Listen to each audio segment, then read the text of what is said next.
Hello mga kakondo, dagat na rin ba kayo dahil sa sobrang init? Ako rin pero since wala pang weekend, tara samahan nyo muna akong mag-condo tour sa aming 1 bedroom 40 square meter. Tara!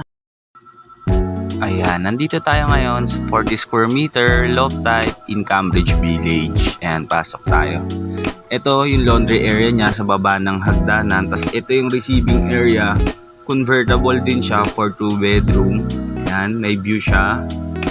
Either city view, garden view, or sa antipolo view. Depende sa side po. Ayan, then nandito yung kitchen.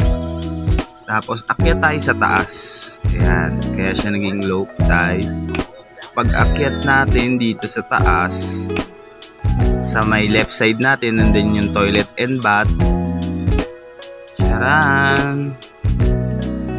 Ayan yung view niya kapag nandito ka sa taas. Tapos ito naman yung aming 1 bedroom. Ayan. If want mo siyang ma-view in person, pwede tayong mag-set ng schedule. Just message me or contact me through my number 0919213143. Ayan, baba na tayo guys. Tara na. Medyo patapos na kasi yung video, kaya